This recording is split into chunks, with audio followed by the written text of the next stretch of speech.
Hello friends, good morning. Morning అయితే cooking video అయితే vlog అనేది షూట్ చేయలేదండి. సో కర్రీ వచ్చేసేమో గుత్తి వంకాయ చట్నీ చేశాను, అట్లు వేశాను. పెద్ద బాబు ఎలాగో పొద్దున లేచాడు, ఆయనకు తినిపించేశాను. ఇంకా చిన్న బాబు లేట్గా లేచాడనమాట. సో ఇప్పుడు తినిపిస్తున్నాను. మామూలుగా అయితే వాడే తినేస్తాడు, కానీ ఒక్కొక్కసారి పేచీలు పెడతా ఉంటాడనమాట. ఈరోజు కట్ చేయాల్సిన బ్లౌజ్ వచ్చేసి ఇదండి. ఇక్కడ వచ్చిన మెయిన్ ప్రాబ్లం ఏంటంటే 40 సైజ్ బ్లౌజు మనకేమో ఒకటి పెద్ద బార్డర్, ఒక చిన్న బార్డర్ వచ్చేసి మొత్తం కూడా మనకి క్లాత్ అనేది కవర్ అయిపోయిందనమాట ఆ బార్డర్ తోటి. అయితే మిగిలిన క్లాత్ తోటే మన front part back part cut చేసుకోవాలి. కొంచెం ఇబ్బందే. సో అలాంటప్పుడు మనకి ఏంటంటే ఆ బ్లూ కలర్ క్లాత్ అనేది కొంచెం యాడ్ అవుతుంది ఫ్రంట్ పార్ట్లో. మనం ఏం కాదులే అని కట్ చేసి కుట్టామనుకోండి, మనల్ని బ్లేమ్ చేస్తారు. కాబట్టి కస్టమర్కి నెంబర్ మన దగ్గర ఉంచుకుని వాళ్ళు కాల్ చేసి చెప్పాలన్నమాట. వాట్సాప్ ఉన్నా కూడా మీకు ఫోటో పెట్టాలన్నమాట, బ్లూ కలర్ అయితే యాడ్ అవుతుందని. ఎందుకంటే చూసిన వెంటనే చెప్పలేం, కట్ చేసేటప్పుడు మనకు తెలుస్తాయి ఇవన్నీ. సో నేను అదే చేశాను. సరే పర్లేదు కట్ చేసేయండి అన్నారు. వాళ్ళకు కూడా తెలుసండి, కొంతమంది తెలివైన వాళ్ళే. ఇలాగ అవుతుందని తెలుసు కూడా ఏం కాదులే అని చెప్పేసి ఇంకా ముందేం చెప్పరనమాట. మనం ఎలాగోలాగ అడ్జస్ట్ చేసి కుడతామని. కానీ అవ్వదండి, ఎంత పెద్ద టైలర్స్ అయినా క్లాత్ లేకపోతే వాళ్ళు మాత్రం ఏం చేయలేరు కదా. సో ఇది ఇప్పుడైతే నేను లైవ్లో కట్ చేసి చూపిస్తాను అనమాట. వాయిస్ ఓవర్ తర్వాత ఇవ్వకుండా డైరెక్ట్గా కట్ చేసి చూపిస్తాను. వీడియోని స్కిప్ చేయకుండా చూడండి. తర్వాత ఈ బ్లౌజ్ నేను వచ్చిందండి, యాక్చువల్గా 2 ఇయర్స్ బ్యాక్ కుట్టిన బ్లౌజ్ అనమాట. చిన్న పొరపాటు వల్ల ఇలా జరిగింది నాకు. లోపలికి క్లాత్ అనేది వెళ్ళిపోయిందనమాట. చూడండి, నాకు ఒక వైపు మాత్రమే క్లాత్ ఉంది, ఇంకో వైపుకి లేదు. దానివల్ల పీలుకుపోయింది. ఇప్పుడు నేను ఏం చేయాలంటే ఇదంతా ఇలాగా ఓపెన్ చేసేసుకుని కుట్లు విప్పేసి లోపల ఉన్న క్లాత్ని బయటకు లాగి ఒక స్టిచ్ వేసామంటే సరిపోతుంది. సో ఇలాంటి పొరపాట్లు జరుగుతూ ఉంటాయి. ఇది మన వైపు నుంచి అనే కాదు, పెద్ద పెద్ద బొటిక్స్లో కూడా జరుగుతాయి. సో దీనికోసం మనం ఎక్కువ బాధపడకూడదు, ఏమైనా సొల్యూషన్ ఉందని ఆలోచించాలి. నెక్స్ట్ టైం ఇంకో కొంచెం జాగ్రత్తగా ఉండాలన్నమాట. అంతేగాని ఇదేదో మనమే ఒక్కరమే తప్పు చేసామన్నట్టు ఫీల్ అవ్వకూడదు. కస్టమర్ దగ్గర నుంచి ఇంక ఇలాంటివి జరుగుతూ ఉంటాయి. ఇది ఇంకా టైలరింగ్లో ఇది కామన్ అనమాట. సో దీన్ని ఇప్పేసి కొంచెం లోపల పెట్టేసి కుట్టేస్తే సరిపోతుంది. మనకి ఎక్కడ కూడా ప్రాబ్లం అనేది రాదు. చూడండి, కుట్టేటప్పుడు కూడా వీడియో పోస్ట్ చేస్తాను. తర్వాత చెప్పాను కదా, ఒక బ్లౌజు కట్ చేసి కుట్టాలని. ఇంకా వాళ్ళు టిఫిన్ తింటూ ఉంటున్నారు పిల్లలు. అంతలోపు నేనైతే ఇది ఐరన్ చేసేసుకుంటాను. ఐరన్ చేసుకుని పక్కన పెట్టుకున్నామంటే ఇంకా ఫ్రెష్ అయిపోయిన తర్వాత లైవ్లో కట్ చేద్దాం అనుకుంటున్నాను. ఎందుకంటే వాయిస్ ఓవర్ ఇవ్వకుండా డైరెక్ట్గా మాట్లాడుతూ చేస్తే కొంచెం టైం అనేది సేవ్ అవుతుంది అనమాట. అలాగే వీడియోస్ షూట్ చేసేసుకుని పెట్టుకుంటే ఎప్పటికీ అవ్వట్లేదండి, ఇంకా అలాగే ఉండిపోతున్నాయి ఫోన్లో. ఫోన్ మెమొరీ అనేది ఫుల్ అయిపోతుంది. దీనివల్ల ఎలాంటి లాభం లేదని చెప్పేసి డైరెక్ట్గా కట్ చేసి చూపిద్దాం అనుకుంటున్నాను. ఈ మెథడ్ బాగుంటే ఇంకా స్టిచ్చింగ్ ఛానల్లో కూడా ఇలాగే పెడదాం అనుకుంటున్నా. మీరే చెప్పాలి బాగుందో లేదో చెప్తే మనకి నెక్స్ట్ స్టిచ్చింగ్ ఛానల్లో పెడతాను. ఇప్పుడైతే లైవ్లో కట్ చేస్తాను. చూడండి, వీడియోని ఎక్కడ స్కిప్ చేయకుండా లాస్ట్ వరకు చూడండి. ఐరన్ చేసి పెట్టుకున్నాను కదండి, ఇప్పుడు లైవ్లో కట్ చేసి చూపిస్తాను. ఎలాంటి ఎడిటింగ్ ఏమి లేకుండా చూపిస్తాను, పిల్లలు డిస్టర్బ్ చేయకుండా ఉంటే. నేనైతే హాల్లో అయితే పిల్లలకి టీవీ పెట్టాను. నేను ఫోన్ అయితే ఇవ్వనండి పిల్లలకి. ఫోన్ చూసుకుంటానికైతే ఎలా లేదు, అసలు అలవాటే చేయించలేదనమాట. చాలామంది పిల్లలకి ఫోన్ ఇచ్చేసి వర్క్ చేసుకుంటారు కదా. సో నేను అలా ఉండదనమాట. ప్రజెంట్ అయితే టీవీ పెట్టాను, కొంచెం సేపు అయ్యాకైతే ఆడుకుంటారు వాళ్ళు. ఇప్పుడు నేను 1.5 మీటర్ అయితే తీసుకున్నానండి. వీళ్ళకి ఆర్మ్ లూజ్ ఎక్కువ ఉంటుంది, అదేవిధంగా పెద్ద సైజు బ్లౌజ్ ఖర్చులు కూడా ఎక్కువ కావాలంటారు. సో అందుకని చెప్పేసి నేను 1.5 మీటర్ తీసుకున్నాను. పైగా ప్రిన్సెస్ కట్ కదా, ఎక్కువ పడుతుంది క్లాత్ అనేది. సో ఇప్పుడు నేనైతే ఆల్రెడీ సగానికి ఫోల్డ్ చేసింది, మళ్ళీ నేను ఇంకొక ఫోల్డింగ్ అయితే ఇస్తున్నాను ఇలాగా. అంటే మొత్తానికి వచ్చేసి మనకి 4 ఫోల్డింగ్ అయితే వచ్చేసింది. 4 ఫోల్డింగ్ కోసం మనం మార్కింగ్ వేసుకున్న తర్వాత ఎల్ స్కేల్ తోటి ఈ ఫోల్డింగ్ వైపుకి మనం పెట్టుకోవాలన్నమాట. ఎల్ స్కేల్ని ఇలాగా ఫోల్డింగ్ వైపు పెట్టుకుంటే ఆటోమేటిక్గా ఇక్కడ స్ట్రైట్ వస్తుంది. ఎలాగైతే వస్తుందో అలా కట్ చేసుకోవాలి ఇలాగా. తర్వాత వచ్చేసి ఒక పావు ఇంచ్ అనేది ఎక్కువ తీసుకోండి. ఎందుకంటే మనకి బార్డర్ వచ్చింది, ఇక్కడ తిప్పేసుకుంటే సరిపోతుంది. తర్వాత ఆర్మ్ లూజ్ ఎంత ఉందో చెక్ చేసుకోండి. ఆర్మ్ లూజ్ ఎప్పుడు కూడా బ్యాక్ పార్ట్ నుంచి చూసుకోవాలి. ఫ్రంట్ బ్యాక్ స్టార్ నెక్, పైగా ఇది వచ్చేసి డీప్ నెక్ బ్లౌజ్ అనమాట. సో మన మెథడ్ ప్రకారం డీప్ నెక్ బ్లౌజ్కి 1 ఇంచ్ కప్పితే మనకి ఆర్మ్ లూజ్కి 1 ఇంచ్ కప్పితే డీప్ నెక్ బ్లౌజ్ అయితే వచ్చేస్తుంది. చెస్ట్ లూజ్ అనేది పైన షోల్డర్ దగ్గర నుంచి సైడ్ జాయింట్ ఫస్ట్ కుట్టు వరకు ఎంత వచ్చింది చూడండి. నాకు దగ్గర 9 మీద 3 గీతల వరకు వచ్చింది. అంటే మనకి 9.5 ఆర్మ్ లూజు. 9.5 తోటి మనకి 9వ నెంబర్ తోటి ఎంత ఆర్మ్ లూజ్ వచ్చినా కూడా మనం వచ్చేసి 3.5 తీసుకోవాలి. సో ఇప్పుడు చూడండి, ఇక్కడ నుంచి కరెక్ట్గా ఇలా పెట్టేసుకోండి. ఇక్కడ ఒక మార్కింగ్ ఎక్స్ట్రా ఖర్చు కోసం ఒక పావు ఇంచు ఇలా స్ట్రైట్గా లైన్ వేసేసేయండి. వేసిన తర్వాత 9:15 అంటే 3:30 కదా, 3:30కి ఒక మార్కింగ్ వేసేద్దాం. దీన్ని కూడా ఇలాగ స్ట్రైట్గా మార్కింగ్ వేసేద్దాం. ఇక్కడ కూడా 3:30 వచ్చిందో లేదో చెక్ చేసుకోండి, ఎందుకంటే మనకు ఒక్కొక్కసారి రాంగ్గా వెళ్తుంది అనమాట. ఇక్కడికి వచ్చింది 3:30. ఇలా పెట్టుకోవాలి మనం, కరెక్ట్గా పెట్టుకుంటే మనకి కరెక్ట్గా వచ్చేస్తుంది. ఇది ఎంత వచ్చింది ఇక్కడ 9:30, ఇక్కడ 9:30 ఉందేలో చూసుకోవాలి. కరెక్ట్గా ఉంది, ఇక్కడ 3:30 వచ్చింది. ఇలాగా ఆర్మ్ లూజు 9:15 కదా, క్రాస్గా 9:15కి మార్కింగ్ వేసేయండి ఇక్కడ. కానీ 9:15 ఇక్కడ దాకా వెళ్ళిపోతుంది, ఇంకో మనకి ఇక్కడికి వచ్చింది.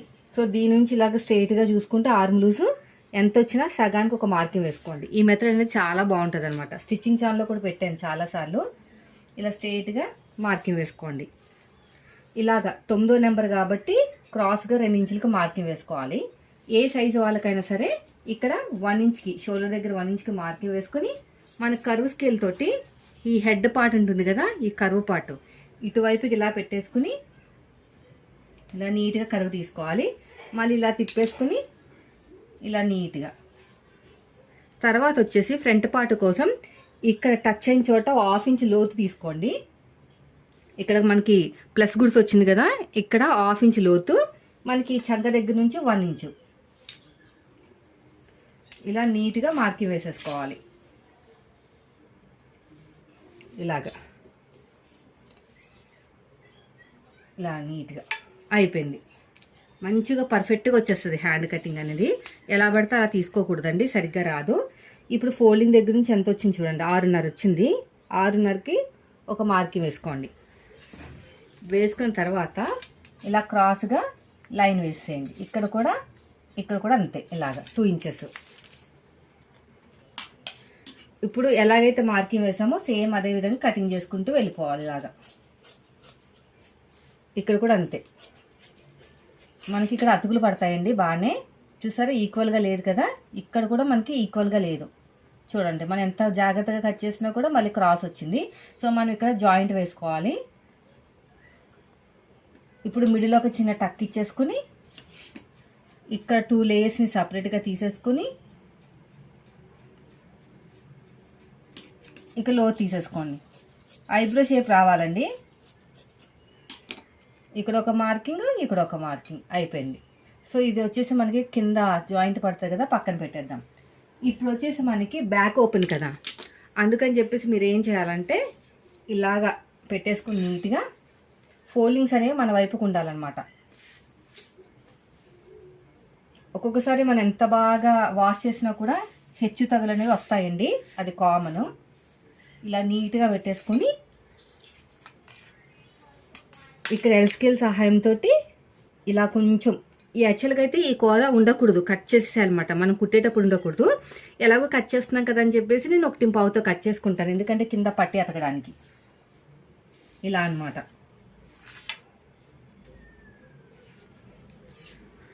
ఇది బ్యాక్ పార్ట్ కాబట్టి మనకు ఉక్సు పట్టి కాజా పట్టి కోసం ఒక 1/4 ఇంచ్ అయితే ఉండాలి.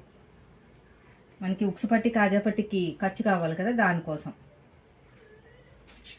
ఇక్కడ కూడా ఇలాగ స్ట్రైట్గా కింద పట్టి ఎత్తడానికి ఖర్చు కావాలి కదా, అందుకని అనమాట. ఇప్పుడు మనం ఎలాగైతే మార్కింగ్ వేసుకున్నామో సేమ్ అదే విధంగా కటింగ్ చేసుకుంటూ వెళ్ళిపోదాం. ఇక్కడ కూడా అంతే.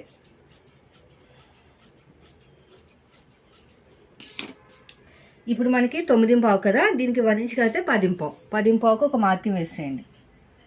ఎగస్ట్రా ఖర్చు కోసం 2 ఇంచులు. తర్వాత వచ్చేసి హైట్, బ్యాక్ పార్ట్ హైట్ ఒకసారి చెక్ చేసుకోండి ఎంత వచ్చిందో. ఇక్కడ నుంచి ఇక్కడ చెక్ చేసుకోవాలి. ఎగస్ట్రా ఖర్చు కోసం ఒక 1/4 ఇంచు ఇలా స్ట్రైట్గా లైన్ వేసేయండి. తర్వాత నెక్ డీపు, స్టార్ నెక్ అండి. బ్యాక్ నెక్ డీప్ తెలియాలంటే నడాన్ని ఇలాగ సగం కింద ఫోల్డ్ చేసేసుకుని ఈ హైటు ఇక్కడ మనకి కింద పట్టి ఎత్తడానికి ఎంత ఖర్చు కావాలో అంత వదిలేసుకుని మనం చెక్ చేసుకోవాలన్నమాట. ఎందుకంటే వీళ్ళు నెక్ డీప్ కూడా కొద్దిగా చేయమన్నారు, అందుకుని. ఇక్కడ ఒక మార్కింగ్ ఎగస్ట్రా ఖర్చు కోసం, ఇంకొక మార్కింగ్ ఇక్కడ చూడండి. ఇక్కడ ఒక మార్కింగ్ ఎగస్ట్రా ఖర్చు కోసం, ఇంకొక మార్కింగ్. కింద మనం 10:15 ఇచ్చాం కదా, పైన కూడా 10:15 ఇవ్వాలి. ఎగస్ట్రా ఖర్చు కోసం 2 ఇంచులు. ఇలా స్ట్రైట్గా లైన్ వేసేయండి. ఇక్కడ అంతే, ఇక్కడ కూడా అంతే. ఇప్పుడు దీనికోసం నేనైతే 2.5 ఇంచులు తీసుకుంటున్నాను. ఇక్కడ ఎగస్ట్రా ఖర్చు కోసం ఒక 1/2 ఇంచు. డోరీస్ పెట్టమన్నారు బ్యాక్ కాబట్టి మనం ఎక్కువ ఇబ్బంది పడక్కర్లేదు అనమాట. ఈ షోల్డర్ కూడా ఎంత ఉందో ఒకసారి చూసుకోండి. ఇప్పుడు మొత్తానికి ఎంత వచ్చింది ఫుల్ షోల్డర్ చూడండి. 6 ఇంచులు వచ్చిందండి. చంక డౌన్ 6.5 తీసుకుంటున్నాను. చెక్ చేస్తాను మ్యాచ్ అయిందో లేదో. ఇక్కడ కూడా 6 ఇంచులకి మార్కింగ్ వేసేసుకోండి. ఇలా స్ట్రైట్గా లైన్ వేసేయండి. ఇక్కడ కూడా అంతే. ఇక్కడ 1.5కి మార్కింగ్ వేసుకుని మన కరువు స్కేల్ తోటి నీట్గా ఇలాగా కరువు అనేది తీసేసుకోవాలన్నమాట. ఇలాగా తర్వాత షోల్డర్ కావాల్సినంత ఖర్చు వదిలేసుకుని ఒకసారి చెక్ చేద్దాం మనకి 9.5 వచ్చిందా లేదా. నాకు 9 ఇంచులే వచ్చిందండి. అంటే నేను 6.5 పెట్టాను కదా చంక డౌను, కాబట్టి ఇప్పుడు నేను 6.5 పెట్టాలి. 6.5 పెడితే కరెక్ట్గా సెట్ అయిపోతుంది. ముడతలు లాంటివి అవి ఏమి రావన్నమాట. ఇప్పుడు చూద్దాం. గీత కింద నుంచి కొలుచుకోవాలి. సో దగ్గర ఇక్కడికి వచ్చింది 9.5 అనేది పర్లేదు. ఇక్కడ వచ్చేసి నేను 3.5 తీసుకుంటాను. కింద పార్ట్ ఇక్కడ 3.5. ఇలా స్ట్రైట్గా లైన్ వేసేసి ఇలాగా ఇక్కడ 2 ఇంచులకు మార్కింగ్ వేయండి. ఇక్కడ వచ్చేసి ఒక 3/4 ఇంచు వరకు స్టార్ అనేది బాగా కనిపిస్తుంది అనమాట. మరీ తక్కువ పెట్టుకుంటే వేస్ట్ అనమాట. ఇలాంటి నెక్లకి ఎప్పుడు కూడా కొంచెం బ్రాడ్గా ఉండేటట్టే చూసుకోవాలి. ఇలాగా తర్వాత మనకి నడుము లూజు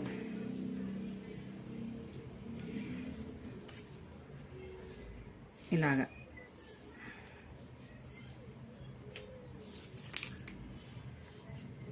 చూసుకుని ఎంత వచ్చింది 34.5 వచ్చింది. కాజా పట్టి వదిలేస్తే 34.5 అంటే 8.5 దగ్గర. దీనికి 1 ఇంచు కప్పితే 9.5. దీనికి సగానికి ఇలా ఫోల్డ్ చేసుకుని అటు ఒక 1/2 ఇంచు ఇటు ఒక 1/2 ఇంచు. హైట్ వచ్చేసి ఒక 4 ఇంచులు తీసుకుందాం. ఎందుకంటే బ్లౌజ్ హైట్ ఎక్కువ అనిపిస్తుంది. 15.5 ఉంది చూసారా, అందుకనమాట. ఇప్పుడు ఎలాగైతే మార్కింగ్ వేసుకున్నామో సేమ్ అదే విధంగా కటింగ్ చేసుకుంటూ వెళ్ళిపోవాలి. ఫ్రంట్ వచ్చేసి ప్రిన్సెస్ కట్ అండి.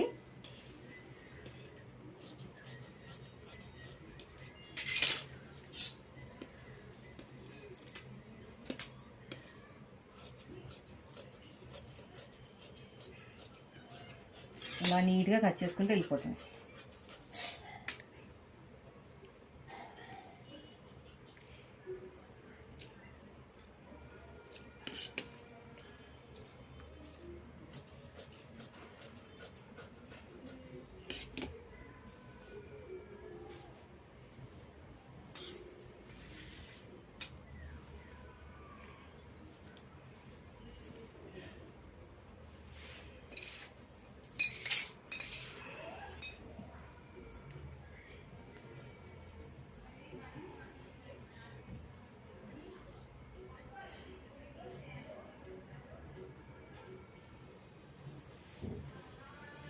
ఇలా ప్రిన్సెస్ కట్కి ఇలాగ వేసుకోవాలన్నమాట. ఇప్పుడు ఎలాగైతే మార్కింగ్ వేసామో సేమ్ అదే విధంగా బ్యాక్ పార్ట్ ఆధారంగానే మనం మార్కింగ్ వేసేసుకోవాలి. ఇలాగా చూడండి, సేమ్ ఇంతే.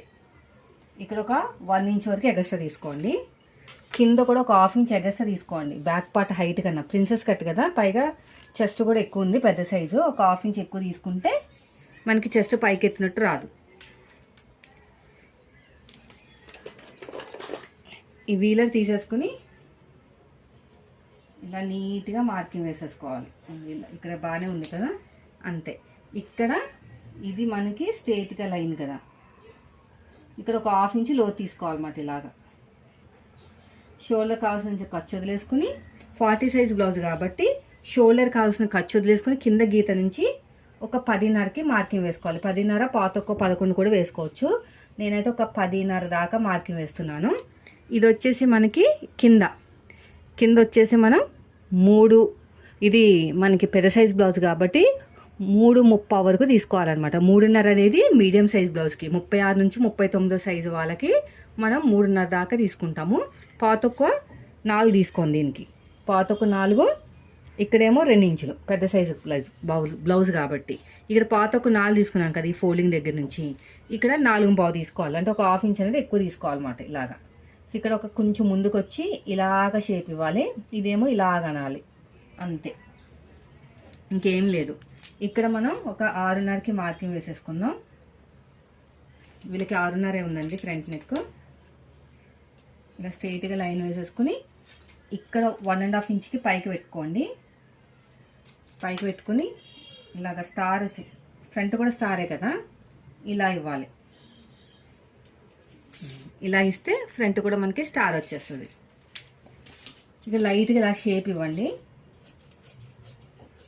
ఇలాగ క్రాస్ కలిపేసుకోవాలి. ఇక్కడ మనకి క్రాస్గా రావాలన్నమాట. ఎందుకంటే మళ్ళీ ఫ్రంట్ పార్ట్ బ్యాక్ పార్ట్ అనేది ఎక్కువ తక్కువ వస్తుంది, అది మనకి సైడ్ జాయిన్ చేసేటప్పుడు. అందుకుని సేమ్ ఎలాగైతే మార్కింగ్ వేసుకున్నామో అదే విధంగా కటింగ్ చేసుకుంటూ వెళ్ళిపోవటం.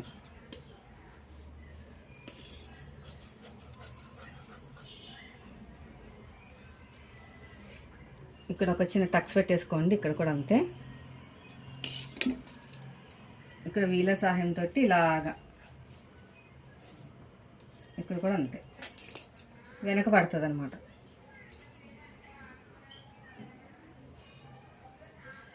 ఇలాగా అంతే. ఇప్పుడు మనకి ఇలా వస్తుంది చూడండి స్టార్.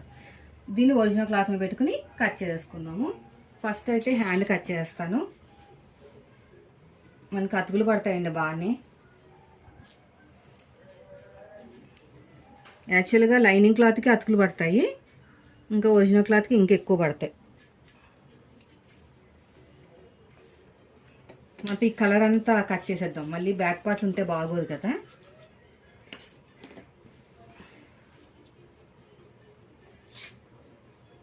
ఇప్పుడు దీనికి ఫోల్డింగ్ వైపుకేమో ఇలాగా, ఫోల్డింగ్ వైపుకి ఫ్రంట్ పార్టు,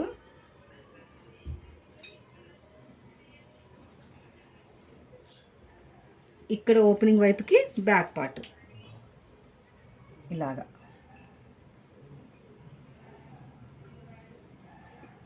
ఇలా వస్తుంది.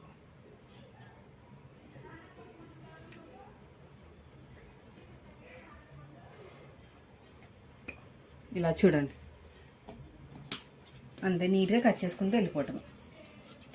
నాకు ఫ్రంట్ పార్ట్కి బ్లూ కలర్ క్లాత్ అయితే కొంచెం కలిసిందండి, మనం ఏం చేయలేము, క్లాత్ చిన్నగా ఉంది. ఇక్కడ చూసుకోండి, ఇక్కడ ఎక్కువ తక్కువ రాకూడదు, మళ్ళీ మనకి ఇబ్బంది అయిపోతుంది.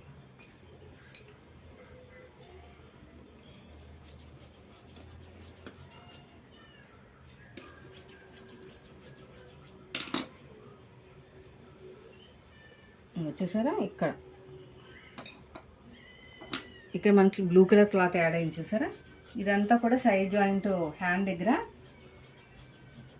జాయింట్ పడతాయి అన్నమాట. మన దగ్గర ఇంకేం క్లాత్ లేదు.